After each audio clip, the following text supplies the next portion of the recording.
It's another edition of Litter Media Live, a special edition with a special fella. This guy you may not have seen, well, possibly you've seen him, but we're seeing him now for the first time. Speaking of Matt Day, good to have you here. I'm happy to be here. Appreciate it. You've seen a lot of Matt's work, which we're seeing behind us here today. No, he's not a paper maker. He's a photographer. And we're going to talk about why he was taking these photos. It seems obvious. It's the paper mill. So we're going to talk more about that in just a moment. But first, this from Hometown-Motors Incorporated. As a professional race car driver, I live for speed, power, and performance, on and off the track. That's why I use the Dixie Chopper, the world's fastest lawnmower. Race into your local dealership today and test drive a new Dixie Chopper. I first stumbled onto the work of the photographer Matt Day back during COVID, when you had the Zine that you had put together. And I've been wanting to have you on for a long time. Yeah. And I'm glad we finally got you in here. I appreciate it. It's been a long time coming. We've been trying to make this happen for, it seems like a while now, but when you have 3 kids, schedule gets a little busy. and your wife's been here. Yeah, she has. For her running aspect. Yes. But we wanted to get Matt in here as well. These photos that are showing behind us here today, you recently have been stepping inside the paper mill and getting some candid moments captured and documented for the folks at what used to be, or will no longer be, Pixel Specialty Solutions. Yeah, I came directly from there today. So I might have brought some of the aroma with me. I'm not sure, but I haven't been able to tell. So I was in there first thing this morning at 8 a.m. And I got done right before I came over here. I was in there today making pictures of various places throughout the mill, but the number 10 paper machine today was it finishing its final run. And so I was there to just kind of photograph that moment, the people there that were all not only working on the machine for the final time, but also the people that were just there to witness it. You know, it was a spectacle to see. It's been a very mixed bag in terms of how it's felt to be there doing it, because while this has been like a lifelong, or not lifelong, because I wasn't, born with a camera, but as long as I have been carrying a camera around for the last 2 decades, I have been making so many pictures of just the smokestack, as many people would, even people who aren't photographers have pictures that, everyone does. But I've always wanted to spend considerable time in there and show more of the community that is actually there inside the mill, not just all of us who see it on the outside, but those who actually, have kept it going this long. And so a couple of years ago, I was lucky to spend one afternoon in there while they were bringing back to life one of the machines, the number 23 machine for Chillicothe. And that machine hadn't been running in years. They were bringing it back to life, so I got to go in and make pictures of that process, which was incredible. And it felt like just scratching the surface of what could be, I don't like to just pop in and out for a couple of quick pictures and then call it a day. I like to be able to revisit places and spend more time, as much time as I can. I feel like that just always lends to better photos, better relationships with the people involved. And, unfortunately, this year when we all found out and, saw the statement being made announcing the closure, I immediately, just thought, well, at least I was able to make the handful of pictures that one day a couple of years ago. And as time went on and people were sharing more and more of their own personal stories and their own personal memories, it was all of the things that made me want to get in there. It's like that's the real story. It's not just the smokestack that we all see. Right. And because you're seeing the inside and you're seeing the people who are the paper mill. Right. Yeah. I mean, we all see the outside, and it's the signal that you're close to home. Right. No matter where you're at in the county, it's that sign that you're close to home. And just over the last 4 or 5 days that I've spent there, I mean, it's such a tiny fraction of what that place really is. And I know that as a photographer, I'm always going to look at the pictures that I make and think, you know, I'll always wish I could have gotten more. And that's been the main part of this, where I've been sharing the pictures with people in real time. Because that was the thing. I thought there was no way I was going to get back in. I put out a thing on Facebook, just my personal Facebook page, just asking my friends to tag anyone they know that could possibly get me back in. And I just shared my interest. Like, I just want to document this moment in time, because I can't picture a time in you know, this city without the paper mill. And so luckily, the community, people understood what I was trying to do, and it really resonated. And so a lot of people reached out. And then since I've been going to the mill, I've been getting more and more people reaching out, sharing their own personal stories, asking if I have photos of specific places, because they have, you know, their own memories attached to that. And when it's all said and done, whether it's just individual prints, a book, an exhibit down at the pump house, which I want to try and put together so that way everyone can see the pictures together, you know. When it's all said and done, I know it's not going to be the full story, you know. I've spent so much more time inside than I thought I was going to be able to, but I still feel like it will be impossible to tell every story for every person who's worked there and capture everything, because I have been shooting more than I'm typically a very, like, I try to have some discipline in terms of not overshooting. I try to be selective and really think, you know, and slow myself down. And I have been very just kid in a candy store, just trying to capture as much as I can while I can. When you think of how many subjects you have, there are thousands of stories to go with. Yeah. I mean, every individual person has their own connection to the place. And then you think about just the individual sections of the paper mill. Right. Having never been everywhere, now I still, I'd get lost in there. Give me 5 minutes and I'll be lost. I won't be able to find my way out. Sure. But it's been incredible. The people there have been very receptive, and it's been a special thing to try. And I hate that I'm there under those circumstances, you know. But I'm grateful to be spending the time there, for sure. And you get the most candid when you earn trust. And yeah. You've earned the trust of some of those people that have seen some of your work, and I'm sure they're like, oh, okay, Matt's going to be okay. That's a big part of it, because I am an outsider coming in, trying to get people to just be themselves. I don't want anyone to try to put on any sort of different look, presentation, anything. Like, I want the real everything, because that's what people will remember, you know. And as an outsider coming in, not just, you know, being there with a camera, but I've never worked there, you know, so I don't have the same sort of credibility, I guess, in environments like that. And so, I mean, as a photographer, you're used to that, because you're often going into places that you otherwise wouldn't be in. But that is a big aspect of it. And I think I've always trusted that if you just show where your not your perspective, but where you're coming from, your intentions, you know, if you show that you have positive and respectful intentions, I think people can see that, you know. And so far it's been, like I said, just a really good response while I'm there. To a place like this, you have an eye that's going to capture what you think is important. Sure.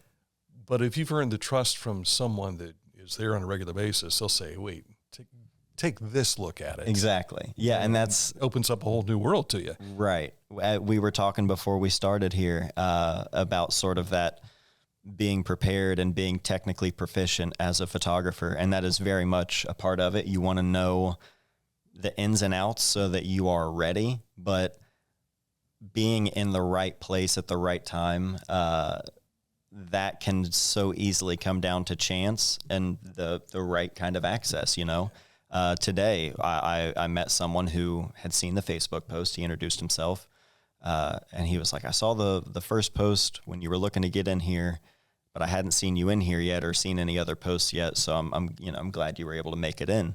And, we got to talking, and I made a couple portraits of him, and he was telling me about his job, where essentially any of the paper that gets damaged, I kept seeing paper that, if it was damaged in any way, it can't be sold or anything, it's got to go somewhere.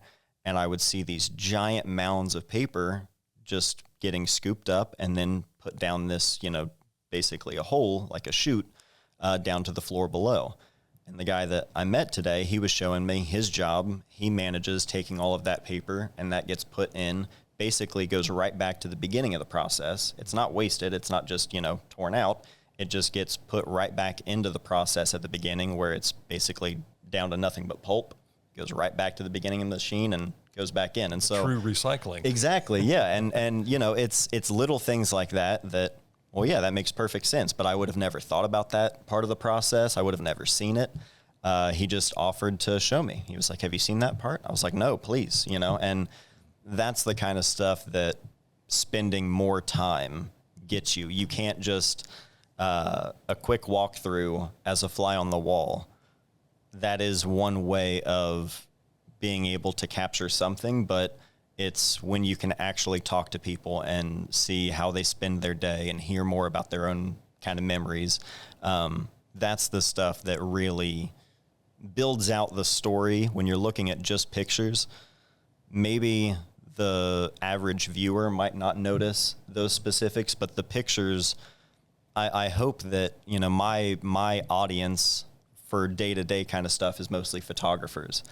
These pictures are for the people that have worked at the paper mill. And so trying to keep that in mind, these aren't my pictures. These aren't, I have to think first and foremost, what will benefit the viewer if they're someone from the paper mill, and that's been a big part of it, is just trying to find, not just from an outside perspective, what looks visually interesting, but, what's the bigger part of this whole process that I otherwise wouldn't know, you know? Yeah. So, if you're just tuning in, we're talking with Matt Day, local photographer who has been invited to capture what you're seeing behind us right now, much of the paper mill. And in a moment, I want you to talk about some specific photos we're going to show, but let's start with talking about the ones that have been going in the background. Yeah. Just some of my favorites over the time that I've spent there. Again, I didn't know exactly where all I would be able to go. And so I have just been roaming around everywhere. I've been walking, taking the golf cart. It's been everywhere. Some of this one right here, I love this one. This was sort of in like the deep storage area of the paper rolls. And I don't have an exact length on those individual rolls, but those were 2 rolls stacked up, each of those. And so there are more pictures from that particular moment that there's a crane operator placing them, and storing them all there. And that really gives you a sense of scale. But that room, walking into that and just seeing that massive room full of these giant rolls of paper, they look like, from a distance, when you're up on like the walk, it looked like paper towel rolls, all lined up there. But I'm guessing they're between 12 and maybe 20 feet wide. Yeah. I would say, there they are right there. Each individual one, those are 2 stacked high, and I would say each one is at least 12 feet in length. They're massive, and so, but yeah, it's truly been sensory overload as I've been going through there, because, like I mentioned, I often will see something and I'll want to stop and, make a few pictures and,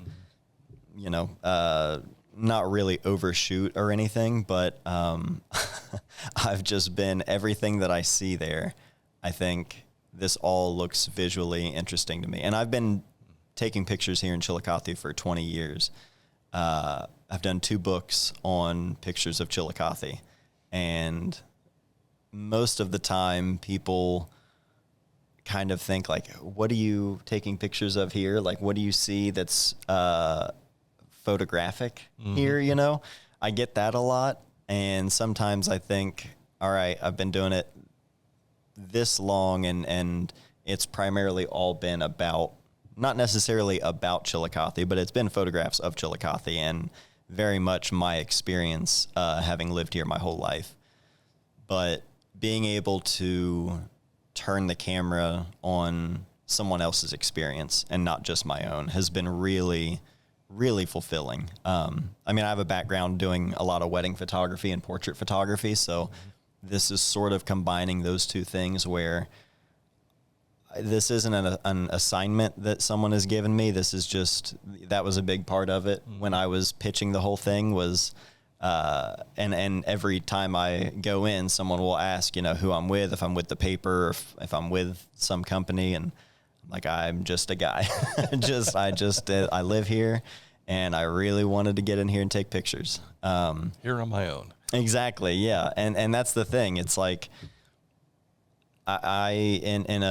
in this circumstance, you know, I'm not able to save this place. I can't change any sort of outcome.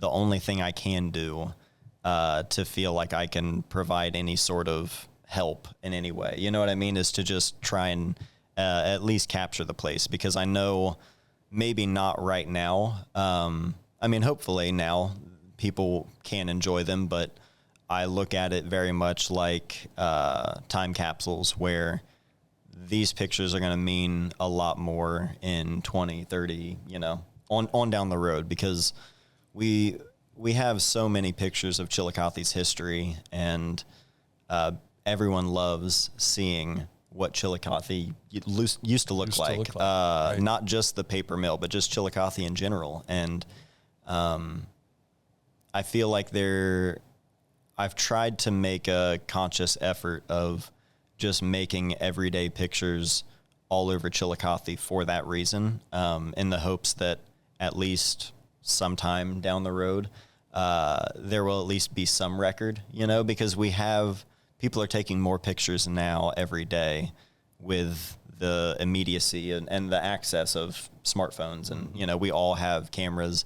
There's more pictures now than there used to be. But I really try to focus on at least just making a simple, honest record of what it looks like here, you know? And I think that's ultimately the goal with the paper mill photos as well, is that there is no picture that I'm trying to paint with the photos. It's really just, this is the reality of it, you know?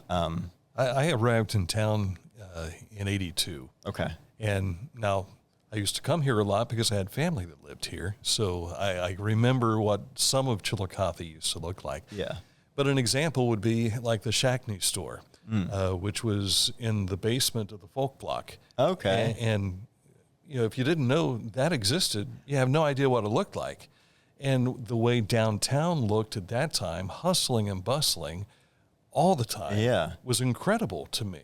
So that location you just mentioned, is that where my office used to be, in the Folk Block? Oh, was that right? on the street floor? Yeah. So below, right out in front of my office window was on the street floor. Right in front of it, the little glass squares and the stairs that go down. Is that right? What you're referencing? That place? I'd never experienced it, but when I came here to work in radio, the radio station was up in the Folk Block in the penthouse. Ah, okay. And so you've enjoyed the ground level. I was kind of like the Jeffersons moving on up. There we go.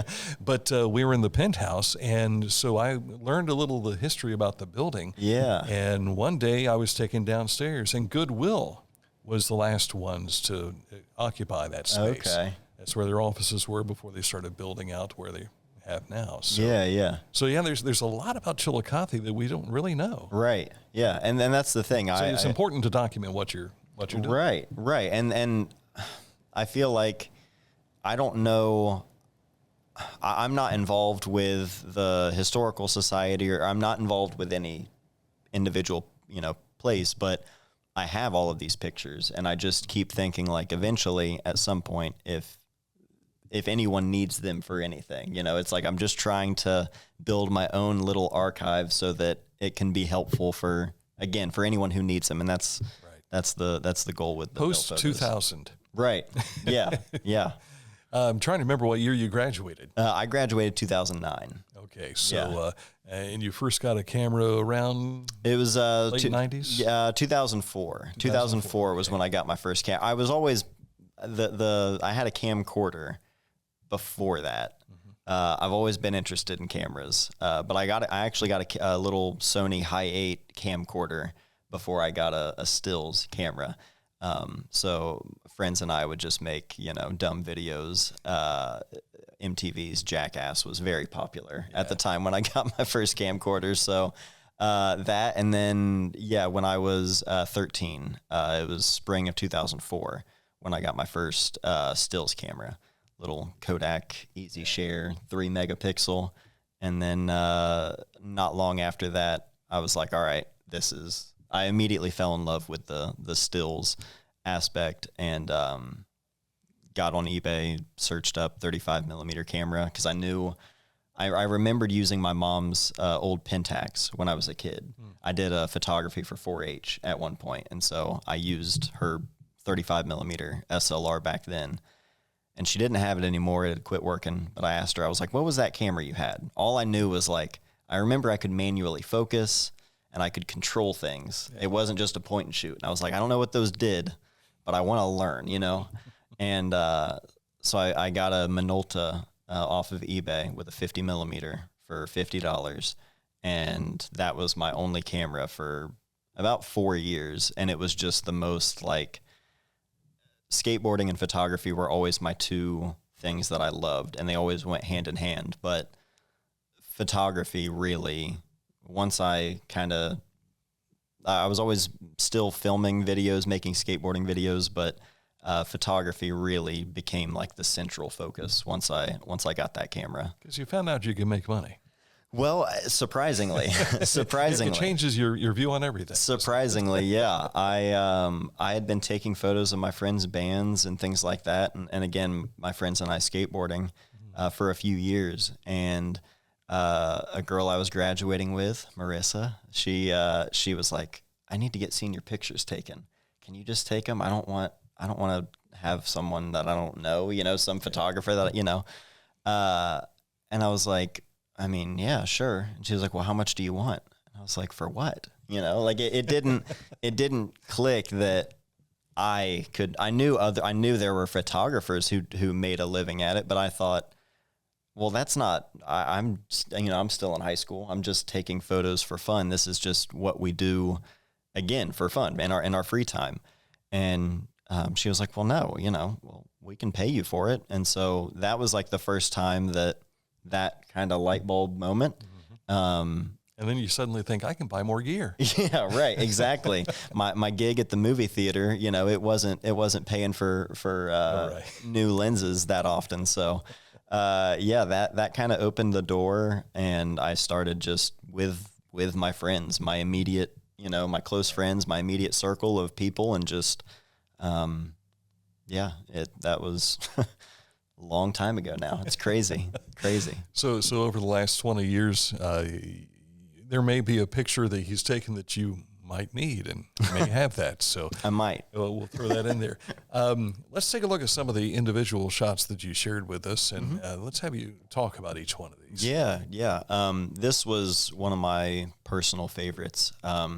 This guy was in front of the number 12 machine. I was there the last full day that it was going, and he was there working on the machine with the crew, but was also just kind of like sitting back watching it at times, And while I was literally standing where I was when I made this picture, but I was turned, in the same direction that he was looking. And we were looking out at the machine, and I just glanced over my shoulder. I saw him sitting right there, and I just said, do you mind if I just make a quick, portrait of you just as you are, not not changing a thing, not anything else. And he said, yeah, of course. And I had already talked to him briefly before this, again, kind of explaining who I was, because he was asking, if someone, hired me to do it or something. And I was like, no, this is just out of my own curiosity, I guess. And just the expression on his face of concentration. Yeah. But as you take a look at the graying beard, it looks to me like he has been invested there for more than 20 years. Right. And suddenly it's like you can almost read his expression as if I'm watching this come to an end. Yeah. Yeah. It's been a very emotionally heavy time for a lot of people there, to think of that being your immediate surrounding and where you've made friendships and memories and experienced life, aged through life, I mean, I personally, with my kids, I feel like every year it only gets faster. Each year seems to go faster and faster. And I try to put myself in the shoes of the people that have been working there. And it's to witness it all in real time, and knowing that it's coming, and just still showing up, still putting in just as hard of a work today as they would have last year before there was any announcement. You know what I mean? Like to see people still showing their dedication to the job and their respect for the place. Again, with his expression and seeing everything, and in the conversations that I've had, it's very, very evident how much that place means, to everyone there. It's not just a building. It's not just machines. A lot of pride. Right. Exactly. You think about this as not only just this particular place, but just manufacturing as a whole. I think it's, again, in 50 years from now, these photos of these people in here working with these machines with their hands, who knows what kind of, visual impact that will have when someone sees these pictures in 50 years. And you take a look back at some of the photos that we've seen in like the 50s and 60s, there may be someone standing there pointing like, this is what we're going to, so it's almost as if the viewer is looking at the photo and it's like they're looking into whatever's going on right now. Right. But that one gives you a moment of where it's still silence and what's going on through his mind. Is he thinking about the future? How am I going to feed my family? That sort of thing. And I think that's, for me, with photography as a whole, not just with these pictures, but as a whole, I try not to steer things too much in terms of hand-holding the viewer, telling them this is what it should mean, this is what it is, this is what it's about. I think when you leave room for things to be interpreted a bit more, you do leave a lot more room for that kind of connection for anybody. Anyone who has spent time in the mill could see this and pull their own memories and feelings. I think given the time of everything, that sentiment of almost in a way feeling helpless, just watching it come to an end, I think that feeling for sure will resonate with the time.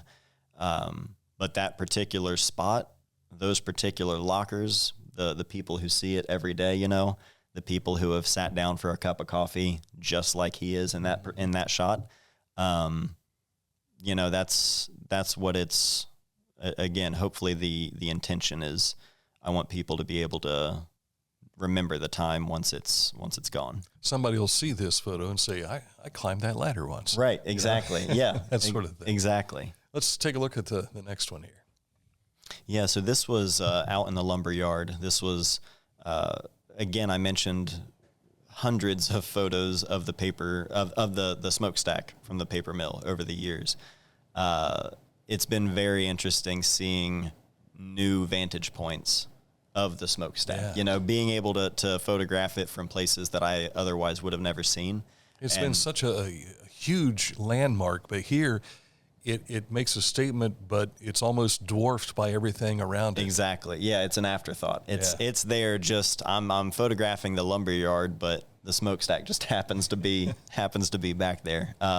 Yeah, this was one of my favorites. This was the first day this year that I got to go in there, and had never been out to the lumber yard before. But when I would drive by, I've made plenty of photos on the other side of a barbed wire fence, and from the back of my truck bed, pulled over on the side of the road, or I've tried to make pictures of it, but being able to actually drive through there and get this one, with the reflection that day, it just worked out.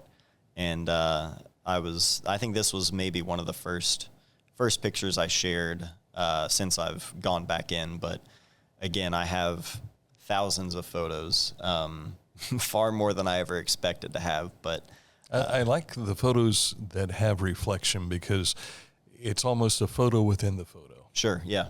Absolutely. Yeah, and you can play around a lot with kind of subframing and different compositions when you can incorporate other than just the standard, standard plane. Right. Let's go on to another one here. Yeah. Yeah, this one. So this one, when I went out there, this was in the room where all the deep storage is there of the large rolls. And he was up there next to the crane. And when I talked to him, he had mentioned, basically just kind of expressed, everything coming to a sad end. And he, shared that he'd been working there for 29 years. And I made a couple photos of him right here by this railing up above the storage. And I really liked this one again as well, not necessarily just looking directly at me, but just kind of taking the moment to himself, and a bit more of a contemplative kind of portrait. But this was another one of my favorites. And is this one of the pieces of equipment that hoists those rolls? Yeah. So that machine right there, that's sort of think of it like the claw. So that will go down and pick up a roll as it comes, literally, I believe, rolling in, and then it'll pick it up and lift it up vertically and then hover above and place it down, in those different aisles or lines there. Mm-hmm. So. Next slide, please. Thank you. This is one of the sheets running through the number 12, the Chief. So this was a machine that finished up last week. I was there to photograph the end of it, but seeing the paper go through the length that it goes through, the amount of rollers, and I couldn't tell you a single thing about the actual process, but watching them manipulate this paper starting from one end and manipulating it through all of these rollers. You can't just grab the paper and feed it through, obviously. So they're using hoses with compressed air, and they're blowing this sheet of paper up if it needs to go up higher to feed into this roller. And then if it gets caught, they're going along the side of it with these hoses with air and floating this piece of paper, feeding it through. I mentioned I used to work at the movie theater, and threading the projector, threading it with the film and going up and down all these different rollers. That's what it reminded me of. But it's this massive sheet of paper that's going through these giant rollers. I don't know how many RPMs, but I mean, they're just witnessing something that big and that much seemingly chaos that's going on inside, but everything in harmony, everything running smoothly. It was just fascinating to watch, and seeing it kind of start out at a relatively narrow strip. And I don't know how they do it, if it's a matter of squeezing it or what, but it starts, a bit more narrow, and then you watch it just stretch all the way across the entire width of that roller.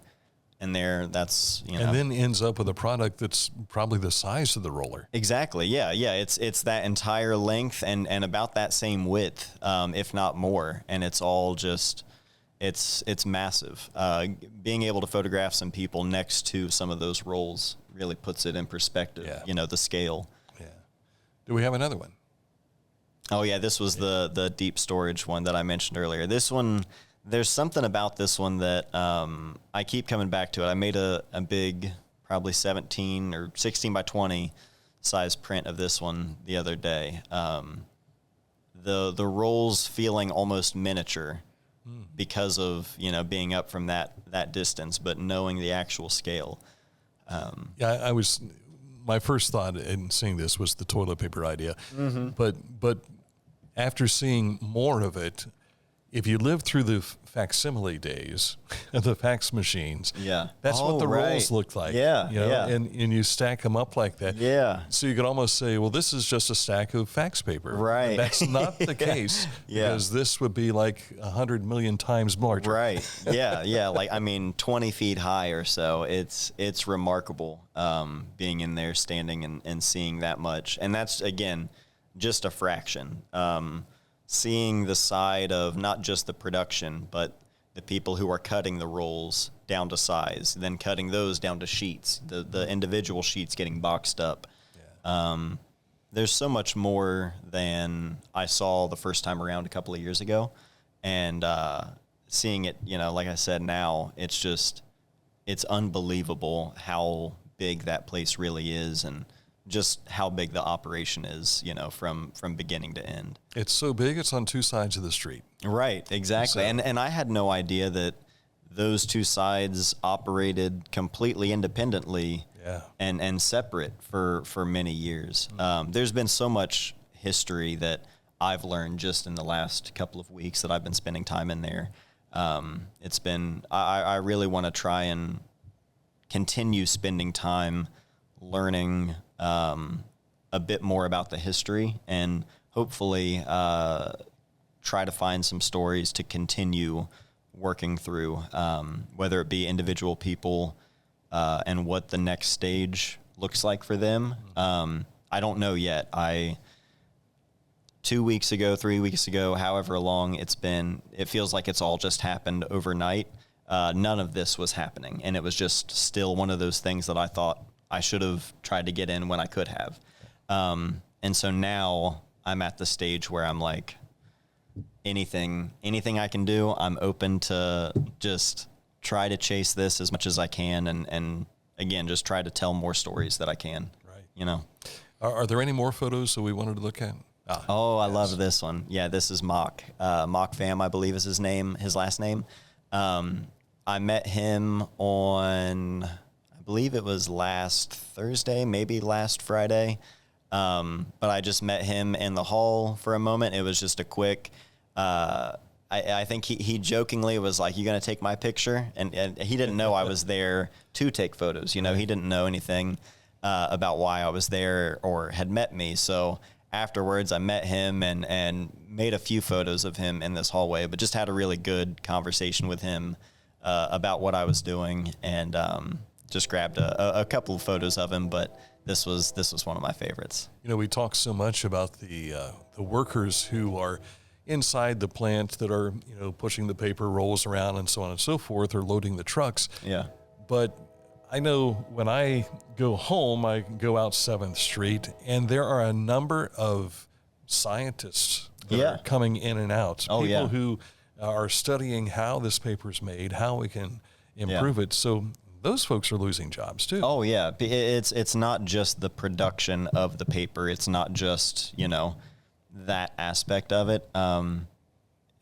Going through all different areas, you see all different kinds of jobs and different backgrounds and different skill sets, and it's a very diverse group of people and again skill sets and things that they provide. And I'm a photographer. It's, you know, when I try to think about people who are playing key roles in bigger picture things like that, you know, it's hard for me to grasp, because I've somehow been chasing this life behind a camera for so long, and it's, you know, I'm grateful for it. It's what I love to do, but there's so many people who have brought incredible skill and value to that place, you know, for decades. And yeah, to your point, it's all kinds of different jobs and different skill sets and educations. Yeah, it's a very complex process, start to finish. And so literally every step of the process, my hat's off to anyone there, because again, I've only spent such a small portion of time in the grand scheme of things. But every stage of the process, it's given me just a newfound, even more so, a newfound respect, you know, than I already had for that place. Matt has been with us to talk about the paper mill and its closing. But if you don't mind, I'd like to talk a little bit more about, I know we touched on how you got into photography. Yeah. But you've taken this to different heights. You've published a couple of books. I don't know what procedure you have to go through to make something like that happen, because I've watched some of the videos of you putting these books out. And you've got your own storyboard of a giant wall, of those photos, that kind of thing. But it's amazing to watch your videos that you have available on your YouTube channel. You've got 170,000 plus subscribers. How often do you pinch yourself and say, how did this happen? So it's been 11 years this year since I started the channel, a little over 11 years. And it's still, I feel like I blinked. Like I still remember going and buying the GoPro that I started the channel with. You know, that's all I started with, was just a GoPro and a long lavalier mic that was connected to it that I could just, you know,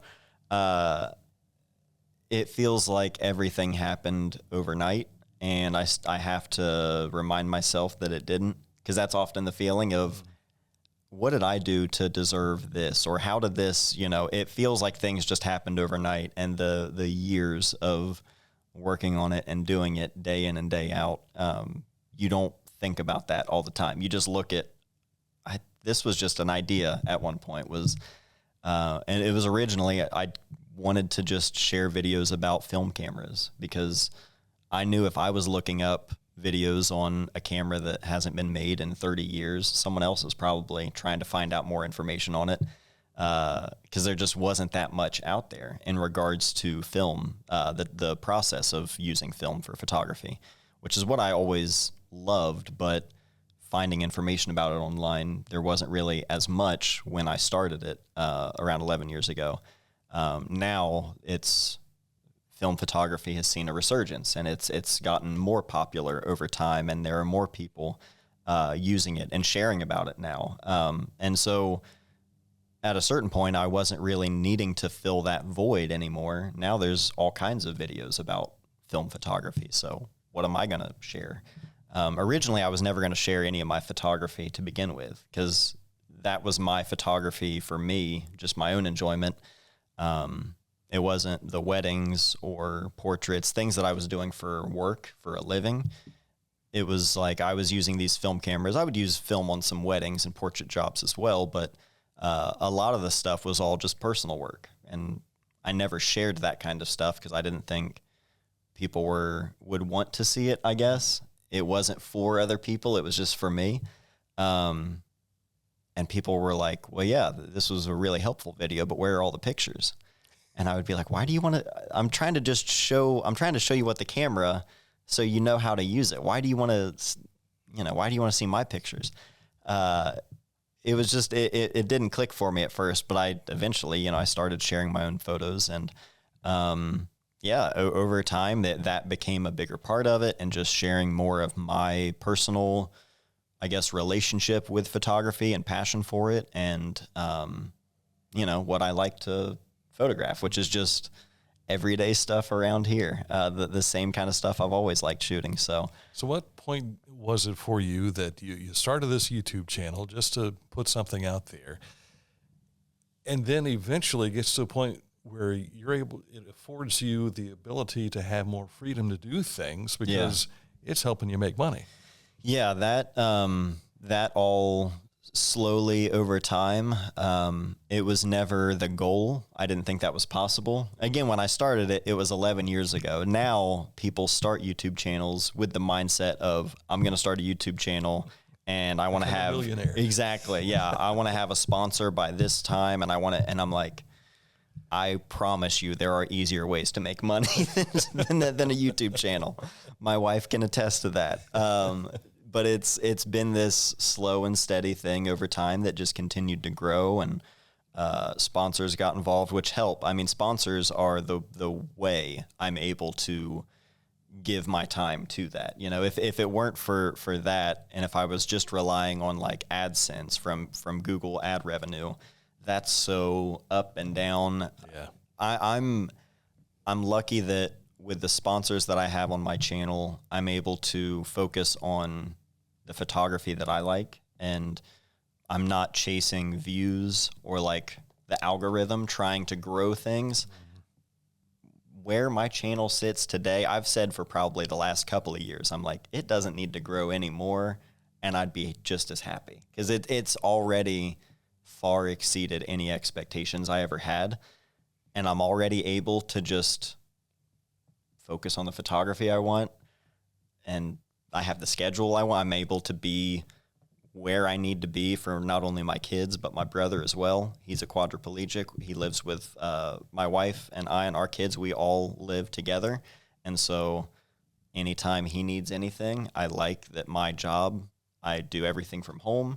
I make my own hours. I'm able to be there for him, for my kids, any of my 3 kids, our daughter, Nora. She has autism and requires a lot of help. She's my shadow most of the time, and she's glued to me most days. And so my job with photography, with YouTube, it's all provided me this time in my life when my kids are little. It's like I'm home all the time. I'm flexible for anyone who needs me. I wouldn't trade this for anything, you know, and it's, I always say, I'm like, I know I won't do it forever. I've been doing it for 11 years, which is a lot longer than I ever thought I'd be doing it. But for right now, it's genuinely, I couldn't ask for a more ideal position to be able to, again, just take care of the people who need it. And I can just play with my camera, make pictures of Chillicothe. Like I enjoy being able to live a very simple, close to home life, you know? One thing I like about the content on your site is it gives people insight into your thoughts about what your projects you're working on. But I got to ask you, you've got to have somebody else that's following you around, taking videos of you walking and taking pictures. How is this taking? Is there magic behind it? So the very few times where that does happen, one of my very close friends, Tyler, he helps out on videos when he can. Videos where I'm actually out and about making pictures and someone is filming me. 9 times out of 10, that's probably Tyler who is with me. But honestly, at least these days, it's kind of fluctuated over the years.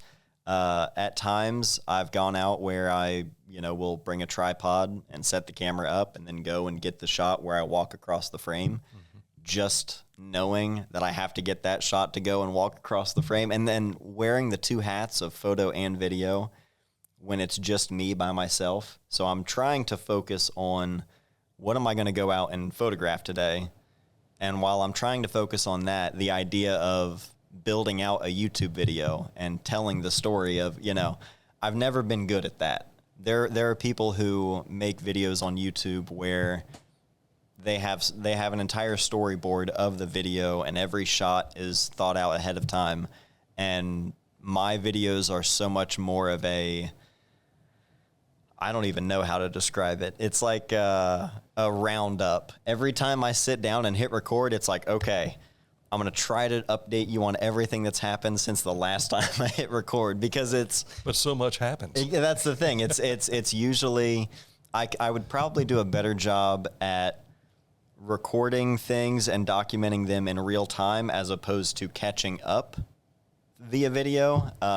If I wasn't juggling taking the photos and then being a dad 98% of my time. You know, that's being a photographer right now is a very, it's still like, I feel like it's still my identity. I still feel like that's how I navigate things. It's how I experience things, is like through the camera. But these days it's like 2% of my time is actually with the camera, you know? So the paper mill photos truly has been the most time I've been able to focus on a project in a long time. And it's just out of the necessity of, while I can, I better get in there as many times as I can, you know? Yeah. So. Well, we do appreciate you coming in and sharing, and happy that we finally got together. I am too. I really appreciate it. This has been a lot of fun talking about these types of things. And if you want to find out more about Matt, we've got his Facebook page is tagged in this video, Facebook Live. We'll have this up on our YouTube channel as well, but he's got a YouTube channel too, so you're able to see that as well. So thank you again for coming in. I appreciate it. Yeah, thank you. And thanks to the folks at the paper plant for opening up to allow this type of product to be done and helping to document their history in this time. We didn't test this to see if we could show it, but you brought me a piece of paper from the roll. It's yellow, and we're not sure if it'll show. It is showing up. That's good. We were concerned with the green screen that it might disappear. This is hot off the press. This is truly hot off the press. Just a couple hours ago, they finished up the last roll on the number 10, which was the last machine, paper machine that was still in production. Finished the last roll, and I took some home to hopefully try to use to make some prints with. I really want to try. It's not made for photographic prints. Still going to try anyway, but I wanted to bring you off a scrap just to have a little piece of history. Appreciate that. Little souvenir. Yes. Thank you again for coming in. Matt Day, and thank you for watching this edition of Flitter Media Live, brought to you by Hometown Motors Incorporated.